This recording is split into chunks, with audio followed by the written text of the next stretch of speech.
آپ کو بتائیں کہ جناح ہسپتال میں لاکھوں روپے کا سامان کباڑ میں فروخت کیے جانے کا انکشاف ہوا ہے۔ ذرائع کے مطابق فاؤنڈیشن نے معمولی خرابی پر کباڑ میں فروخت کر دیا۔ فاؤنڈیشن نے سامان فروخت کرنے سے قبل اشتہار یا ٹینڈر نہیں کیا۔ سندھ حکومت اور مخیر حضرات کی جانب سے سامان دیا گیا تھا۔ مزید جانتے ہیں، میر کریو ہمارے ساتھ موجود ہیں۔ بتائیے گا فاؤنڈیشن نے سامان کن بنیادوں پر فروخت کیا اور کس کی اجازت سے فروخت کیا ہے؟ جی بالکل، جناح اسپتال میں قائم ایک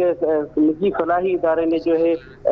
پیشنٹ ایڈ فاؤنڈیشن جس کا نام ہے، اس میں لاکھوں روپے کا جو سامان ہے وہ کباڑ میں فروخت کر دیا، جس میں ایئر کنڈیشن، چلر اور دیگر بھی قیمتی سامان میں موجود تھا۔ 2 ٹرکیں سامان کی جناح اسپتال سے نکلی، لیکن جو سیکیورٹی انچارج ہے وہاں کا، ان کا یہ موقف تھا کہ یہ باضابطہ طور پر اجازت کے ساتھ یہ چیزیں نکلی ہیں، اور اس پر جو اس کا بل بنا تھا اس پر صرف 4 سے 5 چیزیں مینشن ہے، جبکہ 2 ٹرکیں سامان کی موجود تھی، جس میں ایئر کنڈیشن،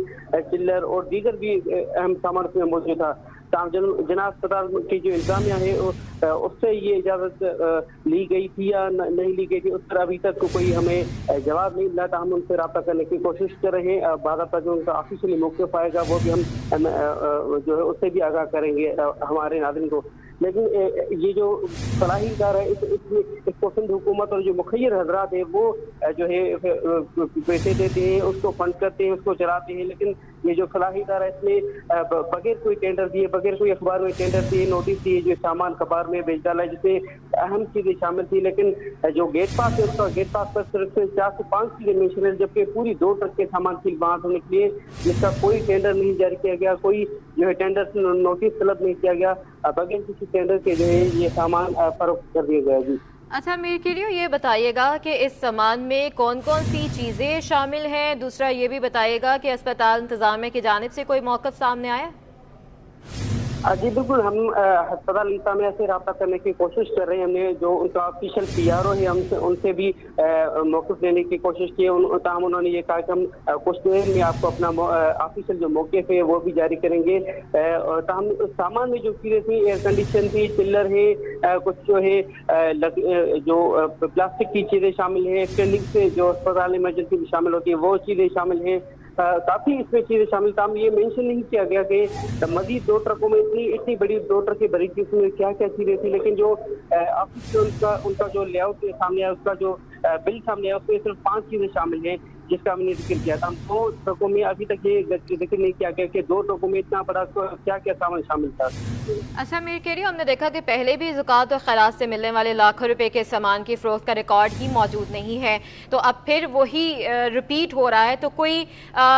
دیکھنے کے لیے کوئی کمیٹی بنائی جائے گی، کوئی چیک اینڈ بیلنس ہوگا، کوئی انتظامیہ کی جانب سے کوئی اس طرح کا اقدامات نہیں کیے گئے ابھی تک؟ جی بالکل، پہلے بھی اس طرح کی چیزیں ہوئی کہ بغیر ریکارڈ کے جو سامان فروخت کیا جاتا رہا ہے، اس کا کوئی ابھی تک ریکارڈ موجود نہیں تھا۔ ہمیں ذرائع نے یہ بھی بتایا کہ جو یہ فلاحی ادارہ ہے پیشنٹ ایڈ فاؤنڈیشن، اس کی طرف سے پہلے بھی اس طرح کا جو چیزیں فروخت کی گئی ہیں، لیکن اس کا کوئی ریکارڈ ابھی تک موجود نہیں ہے۔ انتظامیہ بھی اس پر کوئی جو ہے ایکشن نہیں لے رہے کہ جو اس فلاحی ادارے کو سامان دیا جاتا ہے وہ باضابطہ طور پر اسپتال کا حصہ ہو جاتا ہے، وہ اسپتال کی ملکیت ہو جاتی ہے، لیکن جو فلاحی ادارہ ہے وہ اپنی طرف سے اپنی جو ہے اخراجات پورے کرنے کے لیے یہ چیزیں فروخت کر دیتا ہے، کباڑ میں بیچ دیتا ہے۔ لاکھوں روپے کا سامان، قیمتی سامان ہوتا ہے، جس میں ایئر کنڈیشن تھوڑی چیزیں خراب ہونے کے بعد بھی یہ چیزیں جو فروخت کی جاتی ہے، لیکن ابھی تک اس پر کوئی خاص کوئی کمیٹی نہیں بنی، اس پر کوئی کارروائی نہیں کی گئی کہ اس طرح کیوں ہو رہا ہے، بار بار ایسی چیزیں ریپیٹ کیوں ہو رہی ہیں۔ کوئی کمیٹی نہیں بنائی گئی، کوئی چیک اینڈ بیلنس نہیں کیا گیا کہ یہ چیزیں بار بار کیوں ہو رہی ہیں، لیکن اب ہم نے ہائی لائٹ کر دیا ہے تو اب شاید انتظامیہ کو بھی ہوش آ جائے۔ میر کریو ہمیں تفصیلاً اپڈیٹ کر رہے تھے، بہت شکریہ۔